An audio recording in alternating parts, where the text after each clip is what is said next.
오늘부터 우리가 함께 묵상하게 될 이 호세아 선지자는요, 언제 활동했는가?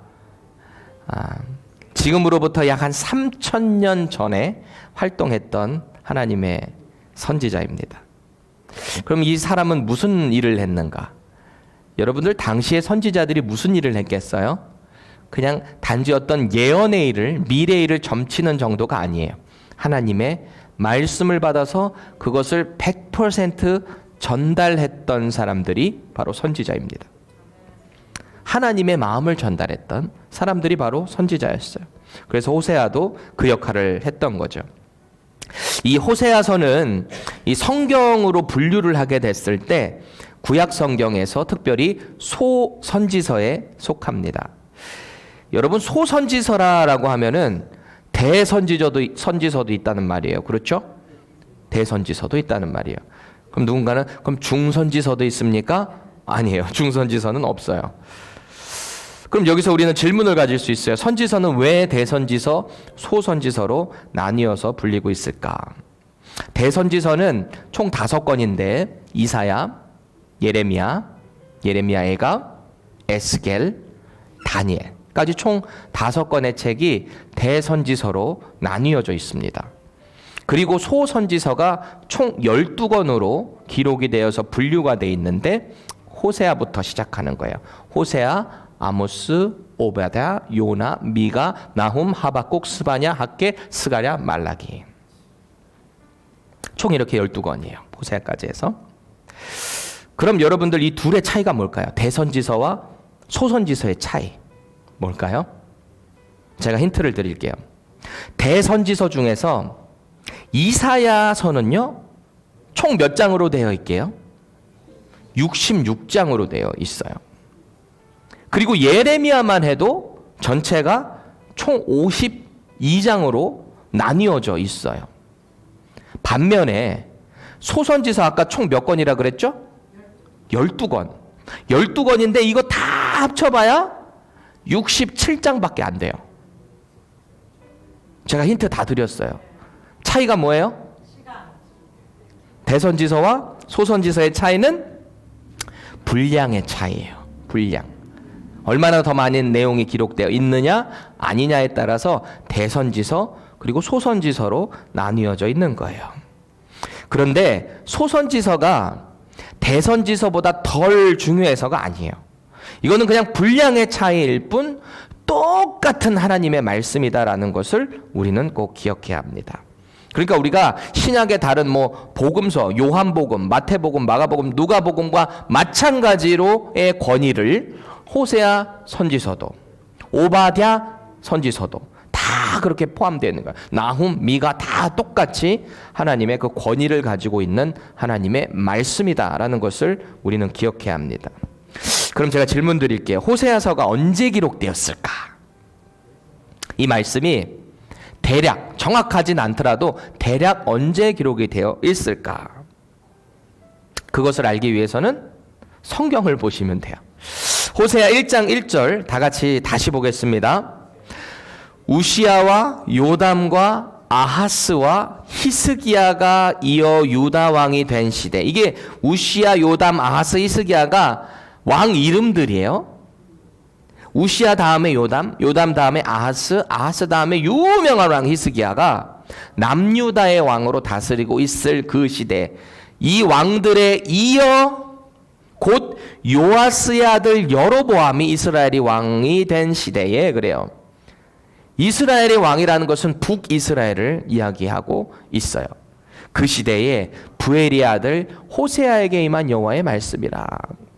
그러니까 북이스라엘에 누가 통치하고 있을 때 이 호세아 선지자가 활동했다고요? 여로보암. 근데 북이스라엘에 총 19명의 왕이 있었거든요. 역대 왕들이. 근데 그 19명의 왕 중에서 첫 번째 왕의 이름이 혹시 뭔지 아세요? 여로보암. 그럼 이 여로보암이 첫 번째 왕일까요? 그렇지는 않아요. 이 1절에 보면은 하반절에 요아스의 아들 여로보암이 북이스라엘이 왕이 된 시대에 호세아 선지자가 활동했다라고 하는데, 이 여로보암은 이 북이스라엘의 그 19명의 왕 중에서 13번째 왕이었어요. 동명이인이에요. 초대 왕이랑. 그래서 이 여로보암을 뭐라고 부른다고요? 여로보암 2세라고 불러요. 이 여로보암 2세가 실제로 왕으로 이렇게 있을 때 북이스라엘이 가장 왕성하고 흥왕이 됐었던 시대를 지났습니다. 왜냐하면 이 사람이 정치적으로 참 어떤 센스가 있었던 사람이에요. 무역 같은 거 다른 나라와 좀 어디로 붙으면 좀 잘할 수 있을까 이거를 알고 있었던 사람이에요. 정치적인 그런 센스가 있었던 사람. 하여튼 그 왕이 치리하고 있었을 시대인데, 여러분 보통 나라가 잘 되게 되면은 뭐가 같이 들어오죠? 죄가. 그렇죠. 교회가 막 헌금이 많이 들어와서 교회가 영향력을 갖게 되고 교회 안에서 많은 무엇이든지 원하는 대로 되기 시작하면 교회가 타락하기 시작하는 것이 바로 우리 중세교회 시대 때 많이 봤잖아요. 교회가 교황이 돼가지고 왕을 막 컨트롤하고 말이죠.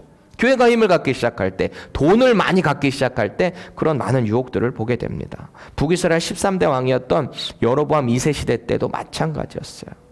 죄가 얼마나 많이 이스라엘 땅 가운데 들어왔던지, 우상 섬기고 타락한, 성적으로 문란한 그런 삶을 살았어요. 이게 예수님 오시기 전 한 740년 경쯤에 이 호세아 선지자가 활동을 했거든요. 그러니까 역사적으로 보면 이 여로보암 2세 왕이 치리할 시대니까 한 요쯤 썼겠다라고 많은 학자들이 한 BC 740년으로 봅니다. 그런데 보세요. 여러분들 북이스라엘이 BC 721년도에 망하거든요. 아수르라는 나라가 쳐들어와서 북이스라엘을 완전히 멸망시켜버려요. 멸망시켜요. 그러니까 이 호세아 선지자가 740년, BC 740년이라 가지고 거꾸로 가잖아요, BC는. 740년하고 나라가 망하는 게 721년이니까 이제 한 19년 뒤면 북이스라엘이 망하게 생긴 거예요. 그래서 그 망하기 전에 하나님의 마음을 가지고 호세아가 계속해서 회개를 선포해야 되는 그런 상황이 지금 오늘 배경의 모습입니다.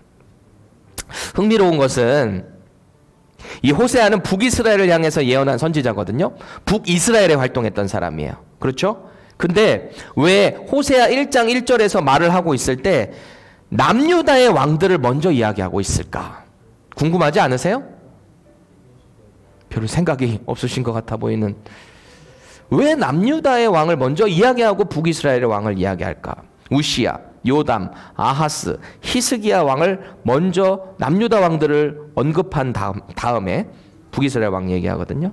우리가 이걸 두 가지로 생각해 볼 수 있는데, 하나는 약속을 반드시 지키시는 신실하신 하나님께서 당신께서 세우신 왕의 정통성은 남유다에 있다라는 것을 알려주시는 거예요. 의도적으로.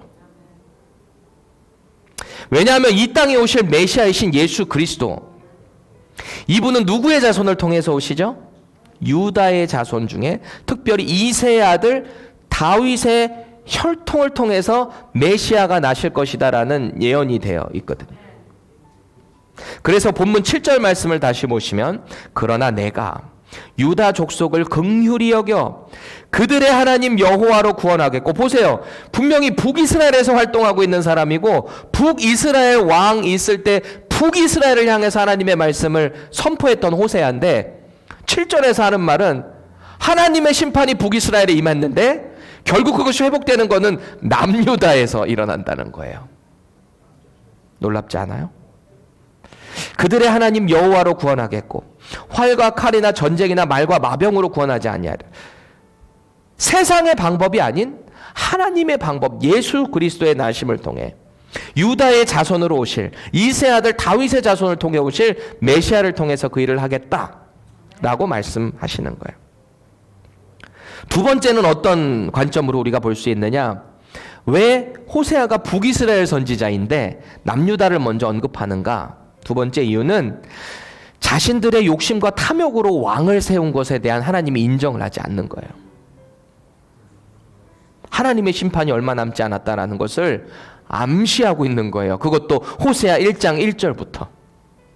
하나님이 인정하시지 않아요. 자기들이 자기 멋대로 욕심대로 정통과 뭐 상관없이 다 그냥 자기 마음대로 왕을 세우니까 서로 죽이고 또 죽이고 반란 일어나고, 그게 북이스라엘의 역사예요. 정통성이라는 게 없어요.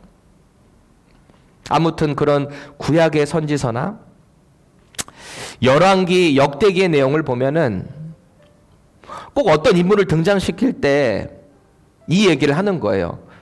누구 어떤 왕이 치리하고 있을 때 일이다. 어떤 왕이 치리하고 있을 때 이 선지자가 활동했다. 보통 이렇게 이야기를 하거든요. 왜냐하면 이 일이 실제로 있었던 역사라는 것을 반증하고 있는 거예요. 암만 자유주의 신학자나 성경을 믿지 않는 사람들이 이거 그냥 판타지 소설 아니냐라고 말할지라도 실제 역사의 근거에서 이야기를 하고 있는 거예요. 하나님의 역사하심이 이 시대 가운데 일어났다. 역사성, 사실성을 이야기하고 있는 것입니다. 그래서 본문 2절 다시 보세요. 그가 어떻게 소명을 받았는지 호세아 선지자가 이야기를 하고 있어요. 그리고 그 내용은 뭔지에 대해서 이야기하는데 다 같이 한번 다시 읽어볼게요. 시작.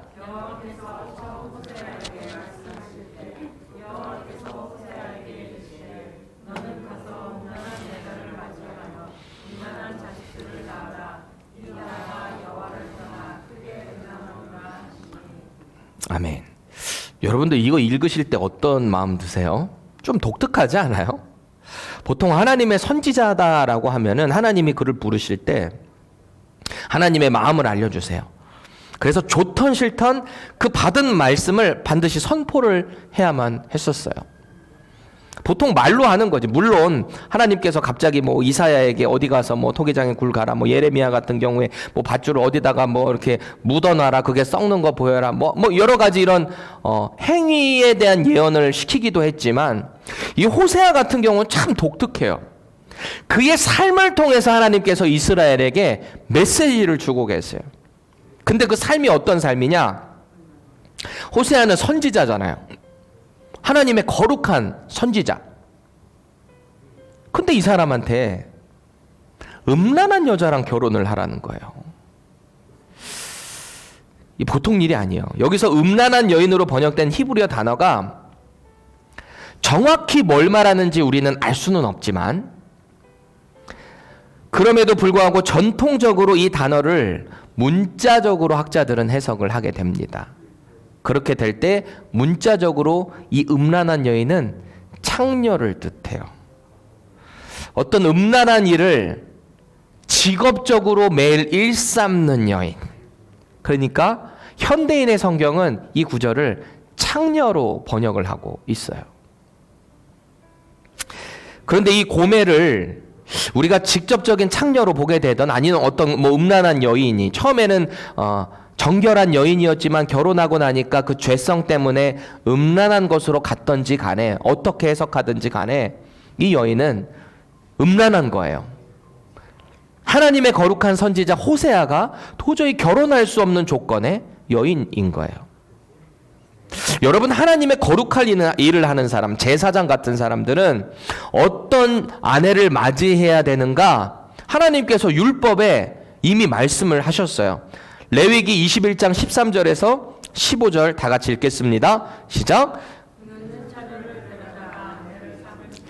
과부나 이혼당한 여자나 창녀짓을 하는 더러운 여인을 취하지 말고 자기 백성 중에서 처녀를 취하여 아내를 삼아 그의 자손이 그의 백성 중에서 속되게 하지 말지니 나는 그를 거룩하게 하는 여호와임이니라. 그러세요. 처녀랑 결혼하라고 한 것도 모자라서 음란한 여자랑 하나님이 시키시는 거잖아요. 율법을 위반하면서까지 왜 하나님은 굳이 이런 명령을 호세아에게 하셔야만 했는가? 이게 참 부담되는 부분이기는 해요. 하나님께서 주신 율법을 당신 스스로 그걸 부정하게 하시는가, 하나님이. 이게 부담스러운 부분이긴 하지만, 그럼에도 불구하고 우리가 여전히 이 말씀을 문자적으로 받아들여야 하는 이유가 있어요. 그게 뭐냐면, 하나님께서도 영적인 간음, 영적인 창녀짓을 일삼는 북이스라엘을 사랑하시고 아내로 삼으셨다라는 것입니다. 그래서 하나님께서는 당신의 마음을 이 호세아 선지자에게 독특한 방법을 통해서 드러내기 원하셨던 거예요. 그래서 음란한 여인 고멜과 결혼하라 하셨고 그 미션을 호세아는 받아들였어요. 순종했어요. 그리고 이내 음란한 여인을 통해 그 음란이 전가된 음란한 자식들을 낳게 되는 것입니다. 그리고 이내 하나님께서는 마치 아버지가 아들에게 이름을 지어주듯이 그 자식의 이름들을 직접 지어주세요. 직접. 오늘 본문 읽으시면서 어떠셨어요? 직접 지어주셨단 말이에요. 그 이름의 뜻들을 보면 참 말 그대로 참혹합니다. 어떻게 이런 이름을 지어주나? 보통 자녀들의 이름을 지으면 축복의 이름을 지어주기 마련이죠. 근데 유대인들은 참 그렇진 않아요. 자기들의 그 심경을 자식의 이름에 이렇게 전가하는 경우가 있거든요. 모세의 경우가 참 그런 것 같아요. 모세가 왕자 신분이었다가 자기 히브리 사람들 지켜준답시고 하다가 애굽 사람 쳐 죽였죠. 그러고 나서 광야로 대피했죠. 그리고 나서 아내를 만나서 결혼을 해서 아기를 낳는데 그 첫 번째 아들 이름이 뭐였을까요? 게르솜. 그 뜻이 뭐였죠? 내가 이방에서 나그네가 되었다. 이방의 객이 되었다. 이게 말이 이렇게 뭔가 있어 보이지 내가 아무데 갈 데도 없는 이런 쩌리 신세가 됐다라는 뜻이 게르솜이었단 말이에요. 마치 그것처럼 하나님께서 당신의 마음을 오늘 이 호세아의 자녀들에게 그대로 지어주시는데 첫째 아들을 낳아요. 아들의 이름이 뭐래요? 이스르엘. 이스라엘이 아니라 이스르엘을 낳습니다. 4절 보세요. 여호와께서 호세아에게 이르시되 그의 이름을 이스라엘이라 하라. 조금 후에 내가 이스라엘의 피를 예후의 집에 갚으며 이스라엘 족속의 나라를 패할 것임이니라. 이게 흩어버린다, 뿌려버린다 막 이런 뜻이거든요. 이스라엘이. 이름 장난 아니죠. 하나님이 그렇게 지어주셨어요. 이 이스라엘이라는 이름 안에 하나님의 심판, 하나님의 복수가 반영되어 있어요. 남편 하나님을 배신하고 간음하는 이스라엘을 패해버리겠다, 내가 없애버리겠다, 이런 말씀을 하고 계세요. 그래서 그 뜻으로 호세아의 첫째 아들의 이름을 이스라엘이라고 짓습니다. 그리고 이내 호세아는 둘째로 예쁜 딸을 낳았어요. 저는 셋째까지 아들만 낳았는데 2번 만에 딸을 낳았어요. 그런데 그 이름 역시 하나님의 분노가 담겨져 있습니다. 6절 보세요. 고멜이 또 임신하여 딸을 낳음에 여호와께서 호세아에게 이르시되 그의 이름을 로루하마라 하라. 그래, 로루하마. 내가 다시는 이스라엘 족속을 긍휼히 여겨서 용서하지 않을 것임이니라. 이게 뜻이에요. 내가 다시는 용서하지 않겠다.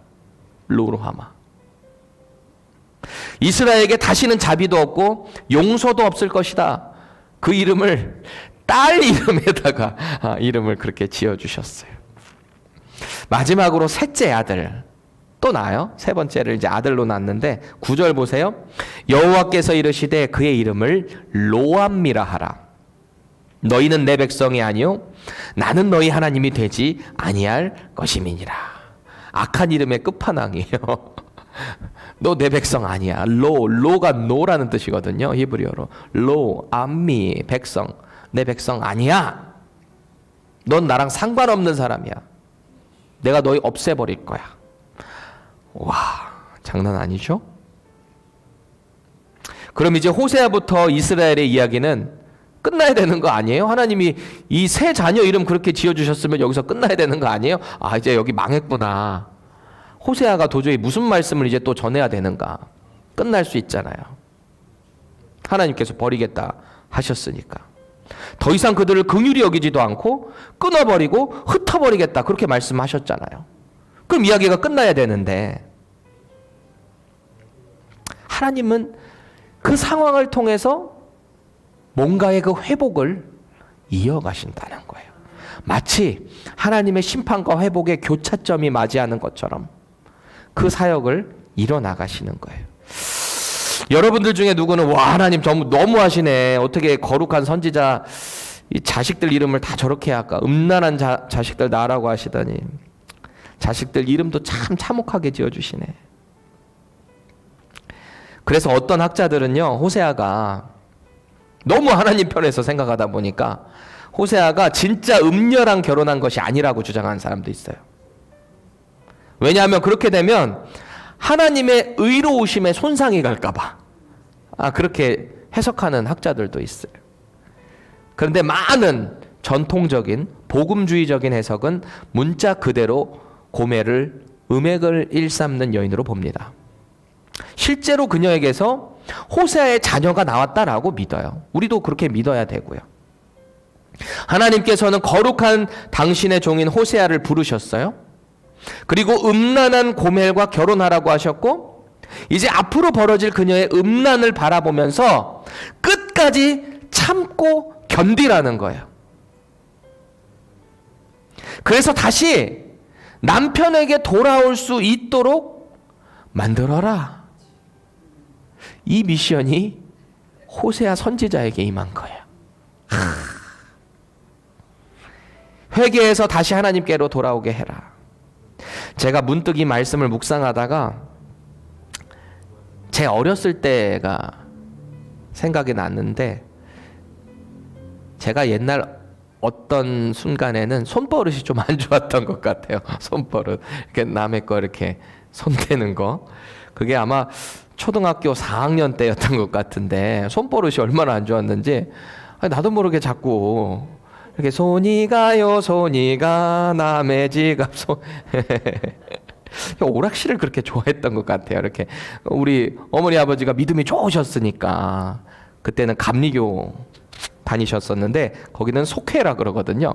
그 스몰 그룹 모임을 속회의 속장이셨어요. 그러면 이제 속원들이 이렇게 와서 이제 예배를 드리는데 하필 세 가족 지갑에 손을 대가지고 제가 엄청 많이 맞았던 기억이 나요.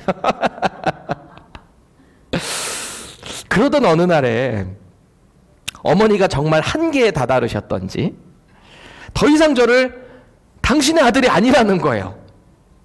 나는 도둑질하는 아들을 도저히 내 아들로 인정할 수가 없다 그러시는 거예요. 참 그 어린 나이에 제 마음이 무너져 내리는 거. 우리 엄마가 나를 아들이 아니래. 정말 인생이 끝나는 줄 알았어요. 비록 어머니는 이런 극단적인 처방을 쓰셨어요. 너 이제 더 이상 내 아들 아니야. 근데 정말 아들이 아니어서 그렇게 말씀하신 걸까요?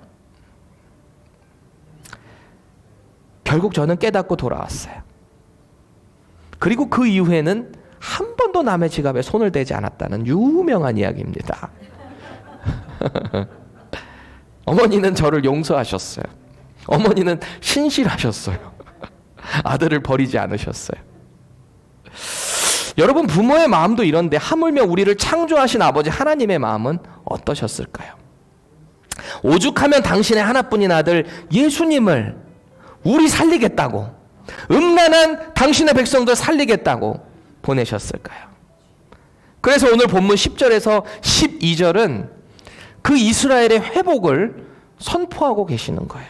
10절 보세요. 그러나 이스라엘 자손의 수가 바닷가의 모래같이 되어서 헤아릴 수도 없고 셀 수도 없을 것이며 전에 그들에게 이르기를 너희는 내 백성이 아니라 한 그곳에서 그들에게 이르기를 너희는 살아계신 하나님의 아들들이라 할 것이라. 아멘. 여러분, 이 문구 어디서 많이 본 것 같지 않으세요? 하늘의 별과 같이, 바다의 모래같이. 하나님께서 아브라함과 이삭과 야곱에게 동일하게 주셨던 자손의 번창에 대한 복을 하나님께서 기억하고 계세요. 신실하게 그 약속을 기억하고 계세요. 그리고 하나님께서 유다의 자손을 통해서 회복하실 그 한 분을 통해 이 일이 성취될 것을 다시 한번 굳게 확인하고 계신 거예요. 컨펌하고 계신 거예요. 비록 그들이 죄악 가운데 빠져서 하나님을 멀리할지라도 결국에는 다시 용서하시고 회복시키시겠다라는 것입니다. 11절 보세요. 이에 유다 자손과 이스라엘 자손이 함께 모여 한 우두머리를 세우고 그 땅에서부터 올라오리니 이스라엘의 날이 클 것이미로다. 그래요. 이스라엘을 망할 건데 그 이후에 586년 BC 586년에 남유다도 망할 지경에 처하거든요. 망하죠, 사실은. 예루살렘에 파괴되고 바벨론에 의해서 포로로 다 끌려가거든요. 70년 만에 돌아오기는 하지만 하나님께서는 근데 그 회복의 때에는 유다 자손, 이스라엘 자손 할 것 없이 다 함께 모여서 한 우두머리를 세우고 그 땅에서부터 올라오리니 이스라엘의 날이 클 것이미로다. 그래요. 아까 이스라엘의 뜻이 뭐라 그랬죠? 흩어 뿌리다. 이 범죄하는 음란한 북이스라엘 백성들을 흩어버리시겠다. 다 패해버리시겠다. 이 뜻이 이스라엘이었거든요. 그런데 그 심판과 저주의 뜻이었던 이스라엘이 이들이 회개만 하게 된다면 여러분들 잘 생각해 보세요. 하나님께서 흩어 뿌린다라는 것이 흩어버린다도 되지만 흩어 뿌려서 다시 열매를 맺게 하신다. 파종하신다. 라는 의미도 되는 거예요. 심판과 회복의 교차로 가운데 이들이 있게 되는 거예요. 여러분, 여기서 말하고 있는 우두머리는 누굴까요? 그들 가운데 한 우두머리를 세울 것인데 이 우두머리라는 히브리어 단어가 한 머리라는 뜻이거든요. 왕을 뜻해요. 왕, 한 머리, 왕. 그런데 북이스라엘과 남유다를 하나로 세우실, 나아가서 온 인류를 하나로 세우실 왕, 누구를 이야기하는 걸까요? 예수 그리스도. 메시아 사상을 이야기하고 있는 거예요. 그 메시아로 인해서 아수르에 의해 멸망당하는 수모를 겪은 북이스라엘은 이제 다시 하나님의 사랑과 구원의 승리를 맛보게 된다라는 것입니다. 하나님의 심판으로 멸망 직전까지 갔던 이스라엘이 하나님에 의해서 다시 심겨지는 거예요. 다시 회복되는 거예요. 이게 바로 우리 신실하신 하나님의 마음인 것입니다. 하나님은 때로는 우리가 실수할 때 우리를 향해서 마음 아파하세요. 돌아오기를 바라세요. 하나님은 우리가 실수할지라도 혹 넘어질지라도 방관하지는 않으세요. 왜냐하면 우리를 사랑하시고 지명하셨어요. 우리를 선택하셨어요. 누구를 통해서요? 예수 그리스도를 통해서 우리를 선택하셨어요. 구원하기로 작정하신 거예요. 우리가 뭐 대단해서 하나님의 자녀가 됐나요? 100% 예수 그리스도의 공로로 우리는 하나님의 자녀가 됐어요. 하나님께서는 우리의 연약함을 이미 아셨기 때문에 누군가가 가서 그 구원을 이루어낼 수밖에 없었던 거예요. 그래서 이 일이 호세아 시대 때부터 훨씬 전 창세기 아브라함과 이삭과 야곱 시대 때부터 훨씬 더 올라가서 아브라함이 죄를 질 것까지 아시고 그 가운데 하나님께서 구원 역사를 이루셨던 모든 당신의 신실하심이 이 일을 계획하고 이뤄가시는 거예요. 하나님은 우리의 연약함을 아세요. 우리가 넘어질 거 아세요. 우리가 지금 신년 특별 새벽 기도의 기간을 지나고 있는데 여러분들 아침마다 은혜 있으시죠? 아멘. 그 은혜로 세상에 나가니까 어떠세요? 힘이 나시죠? 아멘. 그런데 이게 계속 지속될까요? 제가 예언 하나 할까요? 다음 주에 또 죄 지을걸요? 내일 또 죄 지을걸요? 그러면 그 방법대로 하면 우리는 그냥 나가 떨어져야 돼요. 오늘 말씀대로 한다면. 하지만 하나님은 이스라엘, 로루아마 로암미라고 했지만 다시 이스라엘의 이름으로 너희를 파종하겠다. 다시 너희들을 일으켜 세우겠다. 회복을 약속하시는 것입니다. 하나님의 심판의 경고 끝에도 언제나 하나님의 긍휼하심과 사랑이 있다라는 것을 기억해야 돼요. 이 회복의 교차점이 있다라는 것을 꼭 기억하시고 말씀 가운데 날마다 우리를 노출하셔야 돼요. 지금 특별 새벽 기도도 하고 지난 화요일부터 우리 월요일부터 했죠? 뭐 했어요, 우리? 성경 통독도 시작했어요, 이제 화요일부터 해서. 그렇죠? 여러분들 성경 통독하는 가운데 하나님의 은혜가 있기를 바랍니다. 하나님의 말씀이 자꾸 읽어질 때마다 하나님의 마음이 우리 가운데 들어오고 하나님께서 우리 가운데 허락하시는 그 말씀을 통해 하나님의 마음이 날마다 우리에게 심겨질 수 있기를 축원합니다. 그래서 여전히 패역한 이 세대 가운데 그 회복을 꿈꾸시는 아버지 하나님의 역사가 저와 여러분들을 통해서 이루어질 수 있기를 축원합니다. 우리 시간 함께 기도했으면 좋겠어요.